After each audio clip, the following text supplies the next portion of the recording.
So the Praxic Blade is the hottest new toy in Destiny, and for a very good reason. It's a legally distinct lightsaber that has incredible ammo economy, synergizes well with every subclass, has both a unique guard and 3 heavy melees, and 2 of them aren't actually melees, and considering it's a special sword, the damage is not half bad either. Today, we are going to break down the Praxic Blade and go through how it works at base to all the bells and whistles, so that you can decide on what's best for the type of situation you're in. So, let's begin. The Praxic Blade, like any other sword, has a 3-hit combo with your light melee. You can follow this up with a unique heavy melee called the Cormorant combo, which applies multiple instances of damage and does not consume additional ammo. The only time you can use this is after 3 rapid light melees. Your typical heavy melee is replaced with the ability to throw your sword, which will track and ricochet off enemies up to 3 times before returning. This does not mean that you cannot damage more enemies in a single throw, this is just how many enemies you can hit before the sword begins to return. Holding your heavy melee button instead of a single press will perform a more powerful throw, which deals increased damage and travels in a straight line instead of tracking. This can travel up to 70 meters and returns when you let go of the button. Guarding with the Praxic Blade reflects incoming attacks in the direction you're aiming. Do keep in mind that you still receive a portion of the damage reflected. Your weapon stack can increase the reflected damage, but surges and things like Radiant do not affect it whatsoever. With the basics out of the way, we're going to move on to the forms, and we have 3 available to us: Balanced, Defensive, and Offensive. If you don't know what forms are, then don't worry. In Star Wars, the Jedi and Sith developed different forms that influenced how they engaged in combat. While ours don't change the moves or animations for the Praxic Blade, they do give us some nice bonuses. Starting with Balanced form, which is unlocked by default, it gives us the following perks. Rapid final blows grant ammo to this weapon and trigger health regeneration. Increased damage against rank and file combatants. For the rapid final blows, you've got a lot of leeway as you simply need to get 3 kills within 5 seconds of each other. Activating the effect will grant you 2 ammo along with a chunk of health and begin health regeneration. Against rank and file combatants, which are red bar enemies, your light melee deals 9% extra damage and your heavy melees deal 10%. Then we've got the defensive form, which you can get as part of the Praxic Path quest. Just get to step 4 of the quest and it'll guide you to buy a mod for the Praxic Blade, which is actually the defensive form. That gives us the following benefits. Blocking an attack with your guard grants ammo to this weapon. Blocking an attack immediately after guarding increases damage for a short duration. When you block an attack, you're granted 1 ammo and there is a 1-second cooldown before you can generate more. Guarding does not consume any ammo, which is not specific to the Praxic Blade, but the fact that you can actually generate ammo without spending any is really good. Now, when you block an attack immediately after guarding, you deal 20% extra damage for roughly 1.5 to 2 seconds, which is only long enough to get off 3 light melees. Finally, we have the offensive form, which you can get after completing step 4 of the Way Between quest, which is the dungeon quest that you can start by talking to Orna. That gives us the following benefits. Landing 3 melee or throw attacks grants ammo to this weapon. Increased damage against bosses and vehicles. It doesn't matter how long you take between the 3 hits, as it's not rapid hits, it's just 3 hits in total. So after every 3rd hit, you regenerate 1 ammo. Something very important to know is that the Cormorant combo, which again doesn't consume ammo, counts for this. The first time you activate the combo, you will get 2 ammo refunded, which is 1 from where you started with. Doing the combo another 2 times refunds the ammo you spent in full, and then it repeats. So, you should not run out of ammo at all because the ammo consumption with this form is very efficient. The increased damage against bosses and vehicles is around the same as from Frenzy. Your light attacks and Cormorant combo deal 16% extra damage, while both of your throw attacks deal 15%. We're now moving on to the cores, and again there are 3 available to us: Impact, Refraction, and Gyro. Cores allow us to apply an elemental effect depending on your equipped super, each offering a different way to apply those effects. Arc grants Bolt Charge, which the sword can discharge, Solar applies Scorch, Void applies the lowest weaken, Stasis applies Slow, and Strand applies Sever. The Impact core, which you can get during Friday to Monday at the table behind Orna for 4,000 credits, allows us to apply elemental effects with our light melees and Cormorant combo. The Refraction core, which you have a chance to receive when donating to the sleeping, totally not homeless Dreg, who spawns randomly around Farse's outpost, allows us to apply the elemental effects with the attacks that we reflect. Finally, the Gyro Core, which you received after completing Step 4 of the Way Between quest, again from Orna, allows us to apply the elemental effects with our throw attacks.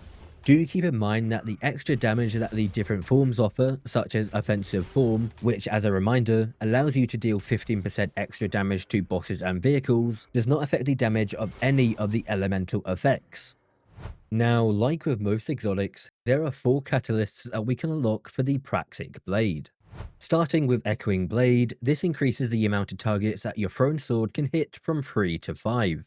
This doesn't mean that you can't damage more than that, but it's specifically how many enemies you can hit before the sword begins to automatically return to you. This does not affect the charged throw, as it can already hit up to 10 enemies at base. Next up is Upper Hand, which while on higher ground than a target, increases the damage of a thrown sword and reflected shots by 30%. You do not need to be on a surface like the description would lead you to believe, you simply have to be on a higher latitude. Basically, you can jump and this perk will be pretty much active all the time, unless you're fighting the Witness. They're taller. Now, Hyperblade is probably the simplest catalyst that we have, but also one of the nicest.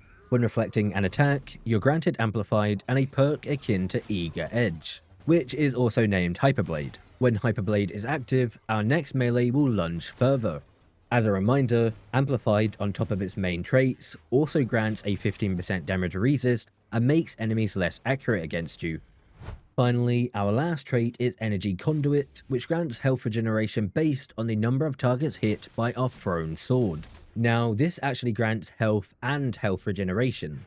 The number of enemies you hit determines how much health you recover instantly, and then your health regeneration is started. This caps at 10, and the effect does not begin until the sword returns to your hand. Now, I'm not going to go into detail on how to unlock these because that would essentially be 2 separate videos, so what I will do instead is direct you to the guides that I use and would recommend. They'll either be on the screen right now, but if not, they'll also be in the description, so you can grab them whenever you like. Finally, we are onto the mods, and we are not going to be testing them. In the grand scheme of things, they're not going to affect that much, if really anything at all, and if I did test every single mod to find the exact differences before and after, we would be here forever. What I am going to do though is run through them, tell you what they do, and how to get them. We're going to start with the mods that can be obtained through the different syndicates. Grip 1, 2, and 3 can be obtained through Pikers, and you'll need to reach rank 5 to obtain them all. Respectively, they grant 3 guard resistance and 3 guard endurance, 5 guard resistance and 5 guard endurance, and 8 guard resistance and 8 guard endurance. Crystal Strength 1, 2, and 3 can be obtained through the Totality division, and like with Pikers, you'll need to reach rank 5 to obtain them all. Respectively, they grant +4, +6, and +10 charge rate. Forceful Blade 1, 2, and 3 can be obtained through the fashionable Fastest Reformation, and as you can probably guess, you'll need to be rank 5 if you want each of the mods. Respectively, they grant +1, +2, and +4 impact. For reference, the Enhanced Impact mod grants +10. Do with the information what you will. The last 2 mods are not tied to the factions at all. Blade Ammo, which grants +2 ammo, can be obtained by completing 3 priority contracts with your syndicate, and then waiting for the weekly reset to receive your weekly shipment. Finally, Invigorating Blade, which grants 6 charge rate and 6 guard resistance, can be obtained by completing Step 5 of the Way Between quest. And those are all the mods available for the Praxic Blade. The only customization left for the exotic are the crystal colors, which are purely cosmetic. I'm going to rattle through them and list them, just so you know where to get them all. For those that want more guidance, I'll include a link in the description to a more detailed guide. So, when you receive your Praxic Blade, you'll start with either the blue or green crystal. You can obtain the crystal you didn't start with by completing the Praxic Path quest, which you get after the Renegades campaign. The Taken Crystal is a random drop from the final encounter of the Equilibrium dungeon, but for you to have a chance for it to drop, you must complete the first 2 encounters before completing the final encounter. This does not have to be in order or in the same instance. The Red Crystal can be obtained through the Invader mode in the Lawless Frontier. It is a random chance for it to drop, and it can drop on successful or failed runs. Orange, Indigo, and Magenta crystals have a chance to drop after completing runs of Lawless Frontier on specific planets. Mars can drop Orange, Europa can drop Indigo, and Venus can drop Magenta. The Cyan Crystal has a chance to drop from exotic contracts in the Lawless Frontier, the ones that reward exotic engrams. It is not a guaranteed drop, and the contract description does not list the Cyan Crystal as a possible drop, but it does have a chance to drop upon completion. The Yellow Crystal can be obtained by completing an exotic order called the Praxic Professional, which requires you to defeat combatants without dying using the Praxic Blade in Pinnacle Ops. If you get a different exotic order, then you can spend Glimmer to swap it for another. Finally, the White, Gradient, and Purple crystals can only be obtained by purchasing the 3 different ornaments from Eververse, which cost 1000 silver each. And that, I'm afraid, is all there is to show and tell for the Praxic Blade. Not counting the crystals or mods, there are 36 different combinations for the Praxic Blade that do relatively impact how the sword feels to play. It's safe to say that this is not only the most versatile sword for slotting into builds, but it also has the most customization out of any exotic, and possibly even any weapon. I do have some hope that we'll see similar weapons in the future, but more specialized maybe in a certain area, as opposed to being a weapon that does everything. That is going to be the end of the video. I have nothing but praise for this exotic, and I'm sure it's not going to be leaving my hand anytime soon.